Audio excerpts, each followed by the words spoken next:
बहुत से मनुष्य और बहुत से मनुष्य क्यों, जो संसार में मनुष्य जन्म लेकर आते हैं, वो अपने जीवन में कभी न कभी ऐसी दुविधा, ऐसी परिस्थिति में फंस जाते हैं कि मैं ये काम करूं या न करूं।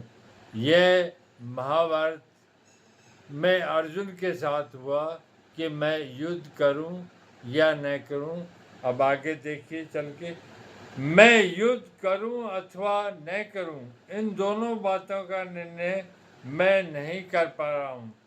कारण कि आपकी दृष्टि में तो युद्ध करना ही श्रेष्ठ है, पर मेरी दृष्टि में गुरुजनों को मारना पाप होने के कारण युद्ध न करना ही श्रेष्ठ है।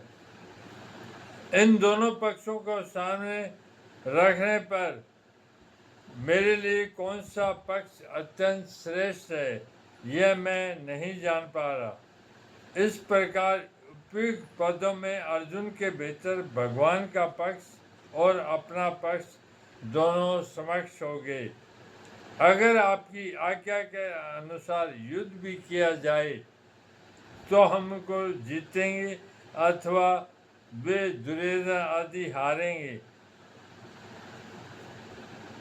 हमको जीतेंगे इसका भी हमें पता नहीं।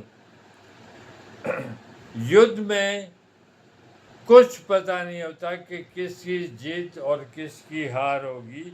यहाँ अर्जुन को अपने बल पर अविश्वास नहीं, यहाँ पर अर्जुन को अपनी ताकत पर अविश्वास नहीं है, प्रत्युत भविष्य पर अविश्वास है। ताकत पर अविश्वास नहीं था अर्जुन को, लेकिन भविष्य पर। ये भविष्य जो होता है प्रारब्ध कर्मों के हिसाब से फल मिलता है कि पिछले जन्म में हमने कौन से काम किए हैं, वो किसी विशेष पर युद्ध आदि में प्रकट हो जाते हैं, उसी से हार और जीत होती है। इसमें शक्ति का भरोसा नहीं किया जा सकता। कभी कभी कमजोर भी प्रबल होकर जीत जाता है, क्योंकि भविष्य में क्या होना है इसका किसी को क्या पता। भविष्य में क्या होने वाला है वो तो परमेश्वर को पता है, इसका किसी को न तो पता था, न है और न होगा। हम तो कुटुंबियों को मारकर जीने की इच्छा नहीं रखते, भोगने राज्य प्राप्त करके हुक्म चलाने की बात तो बहुत दूर हुई। कारण कि अगर हमारे कुटुंबी मारे जाएंगे तो हम जीकर क्या करेंगे। अपने हाथों से कुटुंब को नष्ट करके बैठे बैठे चिंता शोक ही तो करेंगे। चिंता शोक करने और वियोग दुख भोगने के लिए हम जीना नहीं चाहते।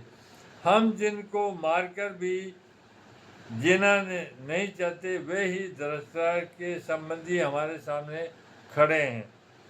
धृतराष्ट्र के सभी संबंधी हमारे कुटुंबी ही तो है। उन कुटुंबियों को मारकर हमारे जीने को धिक्कार है।